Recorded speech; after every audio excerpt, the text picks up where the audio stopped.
What about exercise for slowing cellular aging? Stress management help, but we can't always change our station in life, but we can always go out for a walk. Researchers studied 2,400 twins, and those that exercised more pumped up their telomeres along with their muscles. These were mostly folks in their 40s. Does it still work in our 50s? Yes, those habitual exercisers were working out 3 hours a week better than the younger group. The heavy exercise group here was only averaging a half an hour a day. What happens if you study hardcore athletes? Here's the telomere lengths of young, healthy, regular folks at around age 20, and then age 50, which is what you'd expect. Our telomeres get eaten away as we age, but what about the athletes? They started out in the same boat, nice, long, young, healthy telomeres capping all their chromosomes, and then at age 50, they appear to still have the chromosomes of a 20-year-old. But these were marathon runners, triathletes, running 50 miles a week for 35 years. That's worse than the meditation retreat study. And it doesn't help us with the original question. What was it about the Ornish intervention that so powerfully protected telomeres after just 3 months? We saw that just stress management seemed to help, but what about the diet versus exercise? Was it the plant-based diet? Was it the walking 30 minutes a day? Or was it just because of the weight loss? In those 3 months, participants lost about 20 pounds. Maybe our telomeres are happy if we lose 20 pounds using any method, starting a cocaine habit, getting tuberculosis, whatever. To answer this critical question, was it the plant-based diet specifically, the exercise, or the weight loss? Ideally, you do a study where you randomize people into at least 3 groups: a control group that did nothing, sedentary with a typical diet, a group that just exercised, and a group that lost weight eating pretty much the same diet, but just in smaller portions. And I'm happy to report in 2013, just such a study was published. They took 400 women and randomized them into 4 groups: a portion-controlled diet group, an exercise group, and a portion-controlled diet and exercise group for a full year. And here they are. This is how long the telomeres were at baseline. After a year of doing nothing, there was essentially no change in the control group, which is what we'd expect. The exercise group was no wimpy, Ornish 30-minute stroll, but 45 minutes, moderate to vigorous exercise like jogging. After a year of that, how did they do? They did no better. What about just the weight loss? Nothing. And exercise and weight loss, no significant change either.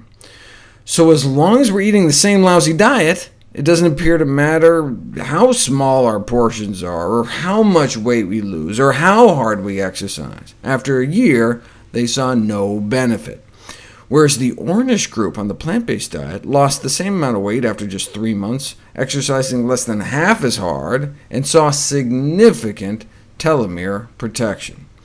So it wasn't the weight loss, it wasn't the exercise, it was the food. What about a plant-based diet is so protective? Higher consumption of vegetables, less butter and more fruit. And from the latest review, foods high in fiber and vitamins. But the key may be avoiding saturated fat. Swapping just 1% of saturated fat calories in a diet for anything else can add nearly a whole year of aging's worth of length onto our telomeres. Researchers have calculated how much our telomeres we may shave off per serving of foods like ham or hot dogs, bologna, salami, or other lunch meats. Fish consumption was also significantly associated with shortened telomeres. Saturated fats like palmitic acid, the primary saturated fat in salmon and found in meat, eggs, and dairy in general, can actually be toxic to cells. This has been demonstrated in heart cells, bone marrow cells, pancreatic cells, brain cells. And the toxic effects on cell death rates happen right around what you see in the bloodstream of people who eat a lot of animal products. It may not be the saturated fat itself, though saturated fat may just be a marker for the increased oxidative stress and inflammation associated with animal-derived foods. With this link to saturated fat, no wonder lifelong low cholesterol levels has been related to longer telomeres and a smaller proportion of short telomeres. In other words, markers of slower biological aging with lower cholesterol. In fact, there's a rare congenital birth defect called progeria syndrome, where children essentially age 8 to 10 times faster than normal, and it seems associated with a particular inability to handle animal fats. In this case report, they started trying to lower her cholesterol starting at age 2, but sadly she died shortly after this picture was taken at age 10. The good news is that even if we've been beating up on our telomeres, despite past accumulated injury leading to shorter telomere length, current healthy behaviors may help to decrease our risk of some of the potential consequences like heart disease. Eating more fruits and vegetables and less meat, having more support from friends and families to attenuate the association between shorter telomeres and the ravages of aging. To summarize, here's a schematic of this constant battle. Inflammation, oxidation, damage, and dysfunction, constantly hacking away at our telomeres. At the same time, our antioxidant defenses, a healthy diet, exercise, stress reduction are constantly rebuilding them. Telomere length shortens with age.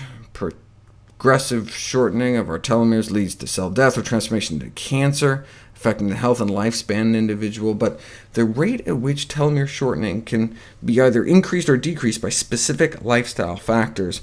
Better choice of diet and activities has great potential to reduce the rate of telomere shortening, or at least prevent excessive telomere shrinkage, leading to delayed onset of age-related diseases and increased lifespan.